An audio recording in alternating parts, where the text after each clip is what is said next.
ಮಾಡಿ 1998 first time ಭೇಟಿ ಮಾಡಿದ್ದು. ಲವ್ ಮಾಡಿ ಮದುವೆ ಆದ್ವಿ, ನಮ್ಮದೇ ಆದಂಥ ಕನಸುಗಳು ಕಟ್ಕೊಂಡ್ರಿ. ಗುಜರಾತೀಸ್ ಗೌಡಾಸ್ ಮ್ಯಾರೇಜ್ ನಮ್ಮದು. ಆಗಿನ ಕಾಲದಲ್ಲಿ ನಮ್ಮ ದೊಡ್ಡಮ್ಮ ನಮ್ಮ ತಾಯಿ ನಿಂತ್ಕೊಂಡು ಮಾಡಿದ್ರು. ನಾವು ಒಕ್ಕಲಿಗರು ಸಾಕಷ್ಟು ಜನ ಇಲ್ಲಿ ಅಪೋಸ್ ಮಾಡಿದ್ರು. ಯಾರೋ ಜಾತಿ ಕರ್ಕೊಂಬಂದು ಮದುವೆ ಮಾಡ್ತಾ ಇದ್ದೀರಾ ಅಂತೇಳಿ ನಮ್ಮವರೇ ಅಪೋಸ್ ಮಾಡಿದ್ರು. ನಮ್ಮ ತಾಯಿ ಸುಶೀಲಮ್ಮ ಅಂತ, ನಮ್ಮ ತಾಯಿ ಸ್ಟ್ಯಾಂಡ್ ಫುಲ್ ಸ್ಟ್ರಾಂಗಾಗಿ ನಿಂತ್ಕೊಂಡ್ರು. ನಮ್ಮ ದೊಡ್ಡಮ್ಮ ಆ್ಯಕ್ಚುಲಿ ಮೇಯ್ನ್ ಪಿಲ್ಲರು, ಸರೋಜಮ್ಮ ಅಂತ ಇವತ್ತು ಇದ್ದಾರೆ. ಅವರೇ ನಮಗೆ ನಿಂತ್ಕೊಂಡು ಮದುವೆ ಮಾಡಿ, ನನ್ನ ಮಗ ಗುಜರಾತಿನ ಮದುವೆ ಆಗಿದೆ ಅಂತೇಳಿ ನಮ್ಮೋಳೆ ಅವಳು ಅಂತೇಳಿ ಮಾಡಿದ್ರು. ನಮ್ಮದೇ ಒಂದು ಕನಸುಗಳು ಕಟ್ಕೊಂಡಿದ್ರಿ. We had a lot of dreams. 2011ಕ್ಕೆ ನಾನು ಡ್ರೀಮ್ಸ್ ಎಲ್ಲ ಫುಲ್ಫಿಲ್ ಮಾಡಿದೆ. ನಮಗೆ ಬರ್ತಾ ಇದ್ದು ನಮ್ಮ ಅಪ್ಪನ ಸಂಬಳ ಬಿಟ್ಟರೆ ಬರ್ತಾ ಇರಲಿಲ್ಲ. ತಿಂಗಳಿಗೆ ಆಗಿನ ಕಾಲಕ್ಕೆ 15 ಲಕ್ಷ ಬರೋಂಗೆ ನಾನು ಕಾಂಟ್ರಾಕ್ಟ್ ಬಿಸ್ನೆಸ್ಸಲ್ಲಿ ಮಾಡಿದೆ. ಕೋಟ್ಯಾಂತರ ರೂಪಾಯಿ ಕಾಂಟ್ರಾಕ್ಟ್ನ ಮಾಡಿದ್ದೀನಿ. ಯಾರು ಎಲ್ಲೂ ಲಂಚ ಕೊಟ್ಟಿಲ್ಲ. 1 ರೂಪಾಯಿ ಲಂಚ ಕೊಡದೆ ಕಾಂಟ್ರಾಕ್ಟ್ ಮಾಡೋಂಥ ಕಾಂಟ್ರಾಕ್ಟರ್ ಅಂತ ಏನಾದರೂ ಇದ್ದರೆ ಇಂಡಿಯಾದಲ್ಲಿ ನಾನು ಒಬ್ಬನೇ. 1 ರೂಪಾಯಿ ಲಂಚ ಯಾರು ಕೇಳಿಲ್ಲ, ನಾನು ಕೊಟ್ಟಿಲ್ಲ. ವಿತೌಟ್ ಲಂಚ ಇವತ್ತು ಕೂಡ ಒಬ್ಬ ಕಾಂಟ್ರಾಕ್ಟ್ ಮಾಡಬಲ್ಲ ಅನ್ನೋದಕ್ಕೆ ನಾನು ಒಬ್ಬನೇ ನಿದರ್ಶನ. 2009ಕ್ಕೆ 2001ರಲ್ಲಿ ಮದುವೆ ಆಗಿದೆ. 2009-10 I filled all my dreams. ನನ್ನ ಹೆಂಡತಿಗೆ MBA ಓದಿಸ್ದೆ, ಅವಳು ಕಾರ್ ಕೊಡಿಸ್ದೆ, ಅವಳು ಕೆಲಸಕ್ಕೆ ಹೋದ್ಲು. ಮಗನ ಒಳ್ಳೆ ಸ್ಕೂಲಿಗೆ ಕಳಿಸ್ದೆ. ನಾನು ಮನೆ ಕಟ್ಟಿದೆ, ಕಾಂಪ್ಲೆಕ್ಸ್ ಕಟ್ಟಿದೆ. ಅಲ್ಲೊಂದು ಬಾಡಿಗೆ 3 ಲಕ್ಷ ಬರೋಂಗಾಯಿತು. ವಾಟರ್ ಬಿಸ್ನೆಸ್ ಶುರು ಮಾಡಿದೆ. ಕೋಟ್ಯಾಂತರ ರೂಪಾಯಿ ಬಿಸ್ನೆಸ್ಗಳು ಮಾಡಿದೆ. ಇನ್ಫ್ಯಾಕ್ಟ್ ನೀವು ಇನ್ನೊಂದು ಹೆಜ್ಜೆ ಮುಂದೆ ಹೋಗಬೇಕು ಅಂದರೆ 2010ರಲ್ಲಿ ನಾನು ಇಲ್ಲಿ ಕಾರ್ಪೊರೇಟರ್ ಆಗಬೇಕು ಅಂತ ನಿಂತ್ಕೊಂಡಿದ್ವಿ. ನಾನು ಸಪೋರ್ಟ್ ಸಿಕ್ಕಿಲ್ಲ ನನಗೆ.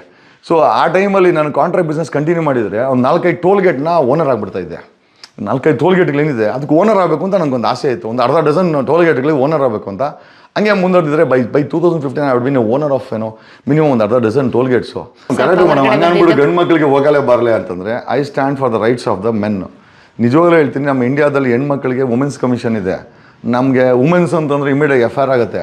ಗಂಡು ಮಕ್ಳು ಕಂಪ್ಲೇಂಟ್ ಕೊಟ್ಟರೆ ಹೆಣ್ಮಕ್ಳ ಮೇಲೆ ಏನೋ ನೀನು ಹೆಣ್ರ ಮೇಲೆ ನೀನೇ ಕಂಪ್ಲೇಂಟ್ ಕೊಡ್ತೀಯ ಅಂಡೇ ಮನೆಗೆ ಅಂತಾರೆ. ಅದೇ ಹೆಣ್ಮಕ್ಳಿಗೆ ಒಂದು ಕಂಪ್ಲೇಂಟ್ ಕೊಡಲಿ FIR ಆಗ್ತದೆ. ಸೊ ಮೆನ್ಸ್ ರೈಟ್ಸ್ಗೆ ನಾನು ಫೈಟ್ ಮಾಡ್ತಾಯಿದ್ದೀನಿ. ಮೆನ್ಸು ಕೂಡ ಅಷ್ಟೇ ಇಂಪಾರ್ಟೆಂಟು. ಹೆಣ್ಮಕ್ಳು ನೋಡೋಕ್ಕೆ ಅಂದ ಚಂದ ಇರ್ತಾರೆ, ಮಾತಿದ್ರೆ ಕಣ್ಣೀರು ಬರ್ತದೆ. ಆ ಕಣ್ಣೀರಿಗೆ ಒಂದು FIR ಆಗ್ಬಿಡ್ತದೆ.